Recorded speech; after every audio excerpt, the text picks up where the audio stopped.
Hello students, my self अभिषेक अग्रवाल और स्वागत करता हूं आपका आप ही के चैनल मैग्नेट ब्रेन्स पर। क्लास 12 केमिस्ट्री के ऑर्गेनिक केमिस्ट्री पर फाइनली हम आ गए इस चैप्टर के साथ और अब ऑर्गेनिक केमिस्ट्री को आगाज करने जा रहे हैं हम क्लास 12 केमिस्ट्री के सिलेबस में, और जिसमें सबसे पहला चैप्टर ऑर्गेनिक केमिस्ट्री का जो है वो शुरू करने जा रहे हैं, जिसका नाम है haloalkanes and hello arenes.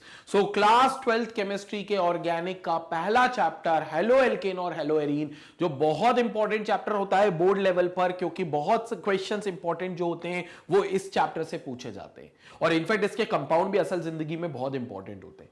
जैसे कि आपको इमेज दिख रही है, ये क्या है तुम लोग समझ नहीं पा रहे होगे, मैं बता देता हूं। पहली बात तो यहां लिखा हुआ है क्लोरोफॉर्म, ये एक रुमाल है, देखा होगा ना बॉलीवुड फिल्मों में। बॉलीवुड मसाला यही सब चीजों का तो होता है कि एक रुमाल में उनने लगा दिया किडनैपर्स ने और बच्चों को उठा लिया, अगवा करके ले गए वैन में भर के। देखा है ना, जितनी भी किडनैपिंग्स होती हैं, जितना भी बॉलीवुड में सारी चीजें होती है, तो कई बार सोचते होगे वो क्या रुमाल में लगा देते, जिसको बस रखते हो नेल करता है बंदा तो सीधा बेहोश, 5-6 घंटे तो अब उसको होश नहीं आने वाला। वो चीज होती है क्लोरोफॉर्म। क्या है ये chloroform? One of a kind of halo alkane, one of the kind of halo alkane, एक प्रकार का हेलो एल्केन है ये। तो ये सब ऑर्गेनिक कंपाउंड्स होते हैं। ये कैसे बनते हैं, इनकी प्रिपरेशन को बहुत डिटेल में देखेंगे। इनकी क्या प्रॉपर्टीज होती हैं, जब मैं प्रॉपर्टीज बोलता हूं तो फिजिकल प्रॉपर्टीज और केमिकल प्रॉपर्टीज दोनों की बात करता हूं। क्या इनकी फिजिकल और केमिकल प्रॉपर्टीज होती हैं, ये हम लोग डिटेल में समझेंगे। फिर बात करेंगे हेलो एरीन्स की। ये हेलो एरीन्स भी बड़े इंपॉर्टेंट होते हैं क्योंकि ये इंसेक्टिसाइड्स होते हैं ज्यादातर, मतलब बहुत सारे इंसेक्टिसाइड्स में इनफैक्ट ये कहना चाहिए कि हेलोएरिन्स पाए जाते हैं। सारे हेलोएरिन्स इंसेक्टिसाइड्स नहीं होते, बट जितने भी इंसेक्टिसाइड्स होते हैं उनमें कहीं ना कहीं हेलोएरिन होता है, जिसमें सबसे इंपॉर्टेंट होता है डीडीटी। आपने सुना होगा डीडीटी, जो आप स्प्रे करते हो कई बार एग्रीकल्चर्स में, पेस्टिसाइड्स के रूप में, इंसेक्टिसाइड्स के रूप में इसको स्प्रे किया जाता है, वो सब में कहीं ना कहीं हेलोएरिन होता है। तो हेलो एल्केन और हेलो एरीन के जो कंपाउंड्स होते हैं ये बहुत काम के कंपाउंड्स होते हैं। किडनैपर की तो फिरौती नहीं आ पाती अगर ये क्लोरोफॉर्म नहीं होता तो। तुम समझ पा रहे हो मेरी बात को? तो ये बहुत इंपॉर्टेंट कंपाउंड्स होते हैं, और इसलिए हमारे लिए तो ये वैसे भी इंपॉर्टेंट चैप्टर है क्योंकि इस चैप्टर पर बेस्ड हमको 4 से 5 नंबर के क्वेश्चंस मिलने वाले हैं। क्लियर हो गया? तो डिस्कस करते हैं हेलो एल्केन्स और हेलो एरीन्स, और इसका सबसे पहले देखते हैं कोर्स कंटेंट। तो कोर्स कंटेंट में चलते हैं और कोर्स कंटेंट को समझते हैं कि हेलो एल्केन्स और हेलो एरीन्स का कोर्स कंटेंट क्या होने वाला है। सबसे पहले इंट्रोडक्शन टू हेलो एल्केन्स हम देखेंगे, यानी कि इंट्रोडक्टरी पार्ट देखेंगे, जो इसी वीडियो में मैं कंप्लीट कराऊंगा। हेलो एल्केन्स क्या होते हैं, इंट्रोडक्शन क्या होता है उसमें, कि ऑर्गेनिक कंपाउंड्स जिनमें हाइड्रोकार्बन जो होता है उसमें अगर एक हाइड्रोजन को रिप्लेस कर दो एक हेलोजन से, उनको हम हेलो एल्केन्स बोलते हैं। तो वो इंट्रोडक्शन पार्ट देखेंगे। Then classification of haloalkanes. Haloalkanes को कितने पार्ट में क्लासिफाई किया जाता है, डिपेंडिंग की हेलो एल्केन्स में जो हेलोजन है वो किस तरीके के कार्बन से लगा हुआ है, उस हिसाब से उसका क्लासिफिकेशन होता है, तो उस क्लासिफिकेशन को समझेंगे। Nomenclature of haloalkanes, haloalkanes का नामकरण देखेंगे, भैया किस किस तरीके से हेलो एल्केन्स को नाम दिया जा सकता है, उनका नामकरण कैसे किया जाता है। Nature of C X bond, haloalkane में कार्बन और हेलोजन जो कि एक्स से डिनोट करते हैं, उनके बीच एक बॉन्ड होता है, जाहिर सी बात है तभी हेलो एल्केन बना। वो बॉन्ड का नेचर क्या होता है उसकी बात करेंगे। Method of preparation of haloalkanes, method किस किस तरीके से हेलो एल्केन बनाया जा सकता है। पहले हम जनरल मेथड की बात करेंगे कि जनरली हेलो एल्केन कैसे मेथड से बनता है, और फिर हम स्पेसिफिक कोई हेलो एल्केन बनाना हो, जैसे क्लोरोफॉर्म बनाना हो, जैसे मेरे को ब्रोमो इथेन बनाना हो, जैसे मेरे को फ्लोरो इथेन बनाना हो, तो वो प्रिसाइसली किन मेथड से बन सकता है, वो फिर स्पेसिफिक मेथड भी पढ़ेंगे। और उन्हीं के साथ हम उनमें नेमिंग रिएक्शंस भी होंगी काफी, क्योंकि कुछ साइंटिस्ट ने कोई मेथड से बनाया होगा हेलो एल्केन, तो वो नेमिंग रिएक्शंस भी हम लोग देखेंगे। उसके बाद आएगी फिजिकल प्रॉपर्टीज हेलो एल्केन्स की। हेलो एल्केन्स की फिजिकल प्रॉपर्टी यानी कि उनकी जनरली फिजिकल स्टेट क्या होती है, मेल्टिंग एंड बॉइलिंग पॉइंट क्या होता है, सॉल्युबिलिटी कैसे होती है वाटर के अंदर या नॉन पोलर सॉल्वेंट के अंदर, वो सारी बातें फिजिकल प्रॉपर्टीज में करेंगे। And then comes the most important topic which is called chemical properties. इसमें हम सबसे पहले मैकेनिज्म देखेंगे। जो हेलो एल्केन मैकेनिज्म शो करते हैं जनरली, वो न्यूक्लियोफिलिक सब्स्टिट्यूशन रिएक्शन का मैकेनिज्म शो करते हैं। और न्यूक्लियोफिलिक सब्स्टिट्यूशन रिएक्शन का मैकेनिज्म 2 तरीके का होता है, एक SN1 होता है, एक SN2 होता है। तो इसकी बात हम डिटेल में समझेंगे, और फिर बहुत सारी केमिकल रिएक्शंस देखेंगे जिसमें मेन नेमिंग रिएक्शंस भी मिलेंगे हमको। नेमिंग रिएक्शन पर इसलिए स्ट्रेस दे रहा हूं बच्चों, क्योंकि नेमिंग रिएक्शंस बोर्ड लेवल पर बड़ी फेवरेट क्वेश्चन माना जाता है। वो कोई ना कोई नेमिंग रिएक्शन पर आपको क्वेश्चन जरूर देते हैं, और इनफैक्ट एक आध नेमिंग रिएक्शन नहीं आती, 5-6 नेमिंग रिएक्शंस आपको आती हैं। तो इसमें से भी कई नेमिंग रिएक्शन है, जैसे वुड्स रिएक्शन बड़ी फेमस है, फ्रैंकलैंड रिएक्शन बड़ी फेमस रिएक्शन है, स्वार्ट्स रिएक्शन बड़ी फेमस रिएक्शन है। तो ये सब नेमिंग रिएक्शंस इंपॉर्टेंट होती हैं। तो नेमिंग रिएक्शन आपको केमिकल प्रॉपर्टीज में भी मिलेंगी और प्रिपरेशन में भी मिलेंगी, तो दोनों में देखेंगे हम लोग। फिर हेलो एल्केन का पार्ट पूरा यहां कंप्लीट हो जाएगा। फिर हम लोग हेलोएरीन को स्टार्ट करेंगे और देखेंगे इंट्रोडक्शन टू हेलोएरीन, मतलब वहां देखेंगे हेलोएरीन और हेलो एल्केन में अंतर क्या है। सिर्फ एक चीज का, हेलो एल्केन जो है वो एलिफेटिक चेन का बना है, जबकि हेलोएरीन जो है वो एरोमेटिक कार्बन चेन का होता है। एरोमेटिक मतलब बेंजीन कंटेनिंग चेन्स, तो उसमें आपका बेंजीन विद हेलोजन आएगा तो वो हेलोएरीन होगा। हेलोएरीन का क्लासिफिकेशन हम लोग देखेंगे, हालांकि ये क्लासिफिकेशन हम लोग हेलो एल्केन के पार्ट में ही समझ चुके होंगे, बट उसको एक ओवरव्यू और देख लेंगे हम लोग जब हेलोएरीन पर प्रिसाइसली आएंगे। Then the nomenclature of haloarenes, इनका नेमिंग देखेंगे, और जब नेमिंग देखते हैं तो आईयूपीएसी नेमिंग भी देखेंगे और कॉमन नेमिंग भी देखेंगे। मतलब आईयूपीएसी सिस्टम के हिसाब से जो हेलो एल्केन या हेलोएरीन का नाम हो सकता है वो भी देखेंगे दोनों के नोमेनक्लेचर में, और कॉमन नेम्स हम उनको जिस नाम से बुला सकते हैं वो कॉमन नेम्स भी देखेंगे। हालांकि जो नेमिंग वाला पार्ट है ये हम लोग 11th क्लास में बहुत डिटेल में कर चुके हैं, तो बहुत इन डेप्थ इस पर हम लोग अपना टाइम नहीं लगाएंगे, इसको सिर्फ एक ऊपरी लेवल पर देख लेंगे, उन हेलो एल्केन्स और हेलोएरीन्स की नेमिंग को देख लेंगे जो ज्यादा यूज होते हैं इस चैप्टर में, वो काम के। फिर general methods of preparation of haloarenes, different methods होते हैं प्रिपरेशन के, जिसमें एक डायजोनियम सॉल्ट से बनता है हेलोएरीन, वो सबसे इंपॉर्टेंट होता है। तो डायजोनियम सॉल्ट्स को समझेंगे कि उनसे कैसे आप हेलोएरीन प्रिपेयर कर सकते हो। और फिर फिजिकल प्रॉपर्टीज हेलोएरीन्स की, उनकी क्या फिजिकल स्टेट है, क्या उनका मेल्टिंग पॉइंट, बॉइलिंग पॉइंट, क्या उनकी सॉल्युबिलिटी, इन सब चीजों की बात करेंगे। क्या कलर होता है हेलोएरीन्स के पास, क्या इनके पास ओडर होता है अपना खुद का, वो सारी फिजिकल प्रॉपर्टीज हम लोग इसी टॉपिक में देखेंगे। And at last that will be the chemical properties of haloarenes, जो अगेन बहुत इंपॉर्टेंट होंगी। तो इसमें अगर दो टॉपिक मुझे पिक करने हैं तो वो वैसे तो केमिकल प्रॉपर्टीज है, लेकिन फिजिकल प्रॉपर्टीज पर भी क्वेश्चन आता है, तो केमिकल और फिजिकल प्रॉपर्टीज इंपॉर्टेंट है। और तीसरे नंबर पर मेथड ऑफ प्रिपरेशन, दोनों की मेथड ऑफ प्रिपरेशन दोनों इंपॉर्टेंट है। तो और टॉपिक में मेन चीज यही तीन चीजें होती हैं, प्रिपरेशन, फिजिकल प्रॉपर्टी और केमिकल प्रॉपर्टी। ऑर्गेनिक केमिस्ट्री का कोर्स कंटेंट सबसे आसान कोर्स कंटेंट होता है, क्योंकि इसमें तीन ही चीजें मेनली होती हैं। एक होते हैं प्रिपरेशन जो इंपॉर्टेंट होती है, दूसरी फिजिकल प्रॉपर्टीज और तीसरी केमिकल प्रॉपर्टीज। ये तीन चीजें सबसे इंपॉर्टेंट होती हैं। क्लियर हो गया? तो ये है इंट्रोडक्शन किसका, हेलो एल्केन्स एंड हेलोएरीन्स नाम के चैप्टर का, मतलब जिसमें भी तो हमने कोर्स कंटेंट ही देखा है। अब हम लोग डिस्कस करते हैं इसका इंट्रोडक्शन पार्ट। तो पहले आप इसका एक स्क्रीनशॉट ले लो ताकि कोर्स कंटेंट आपके पास भी हो, आपके नोट्स में भी शामिल हो। और फिर हम लोग पहला टॉपिक देख लेते हैं, introduction to haloalkanes. Haloalkanes क्या होते, कैसे बनते, इसमें ऊपर इनका स्ट्रक्चर क्या होता है उसको समझते। स्क्रीनशॉट लो।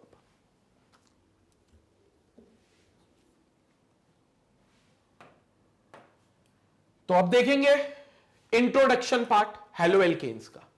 ये जितने भी आपने आई ड्रॉप्स देखे होंगे जो बैक्टीरियल कंजक्टिवाइटिस को वैसे ट्रीट करते हैं, ये जो आई ड्रॉप्स होते हैं इसमें जैसे मेन आपको दिया हुआ है क्लोरएम्फेनिकोल, वो क्लोरएम्फेनिकोल जो होता है उसके अंदर हेलो एल्केन पाया जाता है। तो ये आई ड्रॉप्स में ये मतलब एक एंटीबायोटिक की तरह ट्रीट कर सकते हैं हेलो एल्केन्स। मतलब ये तो मैंने आपको एप्लीकेशन बता दी, बट है क्या समझो। The organohalogen compound, organohalogen समझ गए। ऑर्गेनो वर्ड जब भी आता है ना, मतलब कार्बन के बारे में बताना चाह रहे हैं, क्योंकि organic chemistry is all about chemistry related to carbon and its compounds. तो ऑर्गेनो वर्ड मतलब कार्बन, जब हेलोजन के साथ बॉन्ड होगा मतलब उसका सीधा बॉन्ड बनेगा, यानी कि उसके बीच में सीधे कोवेलेंट बॉन्डिंग बनेगी, शेयरिंग ऑफ इलेक्ट्रॉन वाली बॉन्डिंग हेलोजन के साथ, तो उसको ऑर्गेनो हेलोजन कंपाउंड का नाम दिया जाएगा। So organohalogen compound in which the halogen atom, अब हेलोजन एटम कौन से होते हैं, ग्रुप 17 के सारे एटम्स। तो ग्रुप 17 में कौन कौन है, ग्रुप 17 में जिसको हम हेलोजन फैमिली बोलते हैं, उस हेलोजन फैमिली में कौन कौन है, फ्लोरीन, क्लोरीन, ब्रोमीन, आयोडीन और एस्टेडीन। इसमें एस्टेडीन को छोड़ दो बिकॉज इसके पास रेडियो एक्टिविटी होती है। बाकी फ्लोरीन, क्लोरीन, ब्रोमीन और आयोडीन में से कोई भी अगर कार्बन के साथ बॉन्ड होगा तो उसको ऑर्गेनो हेलोजन कंपाउंड का दर्जा दिया जाएगा और उसको हेलो एल्केन बोला जाएगा। तो भैया कार्बन के साथ फ्लोरीन हो, कार्बन के साथ कार्बन एक हो सकता है उसके साथ बड़ी चेन हो सकती है, तो वो एल्काइल पार्ट होगा जिसको मैं आर बोल देता हूं। तो ये आरएफ हो सकता है, आरसीएल हो सकता है, आरबीआर हो सकता है या आरआई हो सकता है। ये सब आपके हेलो एल्केन के पार्ट होंगे। और जनरली मैं इन सबको x से डिनोट करता हूं, तो मैं कह सकता हूं haloalkane will be generally denoted by RX। RX, जहां R क्या है, alkyl part which contains one hydrogen less than alkane, तो ये एल्काइल पार्ट होगा, और X will be your halogen part. Alkyl part समझते हो ना, आपने पढ़ा होगा। ये R में कार्बन की चेन डिफाइंड नहीं है अभी, कितने भी कार्बन हो सकते हैं, 1 कार्बन, 2 कार्बन, 5 कार्बन, 20 कार्बन, कितने भी हो सकते हैं। तो एल्केन में से एक H माइनस कर देना, क्योंकि एक H क्यों माइनस करने को बोल रहा हूं, क्योंकि एक बॉन्ड फ्री करना पड़ेगा जिससे ये X जुड़ेगा। तो ये एल्काइल पार्ट और ये हैलोजन पार्ट, इसलिए ये हेलो एल्केन हो गया। और X क्या हो सकता है, फ्लोरीन, क्लोरीन, ब्रोमीन और आयोडीन। अब मन में सवाल आ रहा होगा, sir fluorine, chlorine, bromine, iodine को हैलोजन क्यों बोलते हैं? पहले मैं वो क्लियर कर दूं। हेलो का मतलब होता है सॉल्ट, और जेंस का मतलब होता है फॉर्मेशन या टू प्रोड्यूस, प्रोड्यूस करना, फॉर्म करना। तो इसको क्यों बोला जाता है? क्योंकि भाई साहब ये जो एलिमेंट्स होते हैं जो ग्रुप 17 में होते हैं, ये सब सॉल्ट प्रोड्यूस कर सकते हैं। हेलो मतलब सॉल्ट और जेंस मतलब टू प्रोड्यूस। तो ग्रुप 17 के जितने भी एलिमेंट्स होते हैं ये सब सॉल्ट प्रोड्यूस कर सकते हैं, और सॉल्ट प्रोडक्शन की वजह से इनको हैलोजन मेंबर, हैलोजन एलिमेंट बोला जाता है, क्योंकि ये सब सॉल्ट। जैसे घर में यूज होने वाला देश का नमक कौन सा है, टाटा नमक, वो क्या फॉर्मूला है, सोडियम क्लोराइड, NaCl, Cl आता है। वैसे KCl भी एक सॉल्ट है, KBr सॉल्ट है, NaBr एक सॉल्ट है, सीशियम क्लोराइड CaCl एक सॉल्ट है, NaF एक सॉल्ट है। ये सब आपके सॉल्ट हैं, और इन सभी सॉल्ट में कॉमन बात यह है कि उनमें यही मेंबर्स हैं, यही एलिमेंट्स हैं, फ्लोरीन, क्लोरीन, ब्रोमीन या आयोडीन। और इसलिए इनको हैलोजेंस यानी कि सॉल्ट प्रोड्यूस करने वाले एलिमेंट्स बोला जाता है।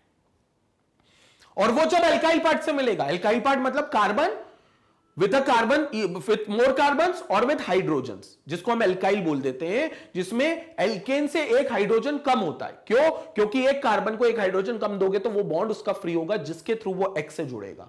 तो फिर ये ऑर्गेनो हैलोजन कंपाउंड हो गया, जिसको आप हेलो एल्केन बोलते हो, हेलो एल्केन बोलते हो। क्लियर हो गया? तो ये हेलो एल्केन होता है। इसके यूजेस मैंने एक बताए, लेकिन और भी कई यूजेस होते हैं, लेकिन ज्यादातर ये अगेन मेडिसिनल इंडस्ट्रीज में सबसे ज्यादा यूज होता है, either in the form of an antibiotic to cure bacterial conjunctivitis, या फिर क्लोरोफॉर्म जो एनेस्थेटिक पर्पसेस में यूज होता है मेडिसिनल केमिस्ट्री में। जो आप देखोगे कि जब पेशेंट्स को जनरल एनेस्थीसिया दिया जाता था, अब तो बंद हो गया MCI की गाइडलाइंस के हिसाब से, तो उनको क्लोरोफॉर्म इंजेक्ट किया जाता था उनकी बॉडी में। तो ये मेडिसिनल पर्पस में सबसे ज्यादा यूज होते हैं। अभी इसको देखते हैं कि इनका क्या, इनमें एल्केन से अलग होता है। जो हाइड्रोकार्बन हमने 11th क्लास में पढ़ा था, एल्केन, एल्कीन और एल्काइन, उसमें एल्केन और हेलो एल्केन में क्या अंतर है उसको हम और एक बार नजर डालते हैं। पहले आप स्क्रीनशॉट ले लो इसका।